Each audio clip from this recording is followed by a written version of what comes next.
ഈ വെട്ടിയൊരുക്കുന്നതാണ് യഥാർത്ഥ ട്യൂണ. ട്യൂണയെ ഒരുക്കിയെടുക്കുന്നത് കണ്ടു നിൽക്കുക രസകരമാണ്. തല വെട്ടിക്കളഞ്ഞ ട്യൂണയുടെ മുതുകിലെ മുള്ളും ചിറകും മുറിച്ചു മാറ്റുകയാണ് അടുത്ത പരിപാടി. യെല്ലോ ഫിൻ ട്യൂണയാണിത്. മഞ്ഞ ഫിൻ മുള്ള് ഉള്ളിൽ അവശേഷിക്കാത്ത വിധം ഇളക്കിയെടുക്കുന്നു. കട്ടിയുള്ള തൊലിയാണ് ട്യൂണയുടേത്. മാംസമാണ് ഈ മത്സ്യത്തിന് കൂടുതലും. നീക്കം ചെയ്യേണ്ട ഭക്ഷ്യയോഗ്യമല്ലാത്ത ഭാഗങ്ങൾ അധികമില്ല. കുടൽ ഉൾപ്പെടെയുള്ള ആന്തരിക അവയവങ്ങളും തൊലിയും കളഞ്ഞുകഴിഞ്ഞാൽ പിന്നെ ഉപയോഗയോഗ്യമല്ലാത്തതായി നടുവിലുള്ള മുള്ളു മാത്രമേയുള്ളൂ. തടിച്ചുരുണ്ടിരിക്കുന്ന ഒരു മത്സ്യം.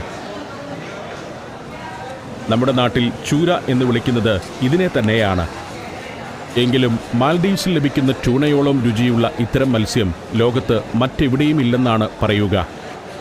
പവിഴപ്പുറ്റുകളുള്ള കടലിൽ നിന്ന് ലഭിക്കുന്ന ഭക്ഷ്യയോഗ്യമായ ഏറ്റവും വലിയ മത്സ്യവും ട്യൂണ തന്നെയാണ്.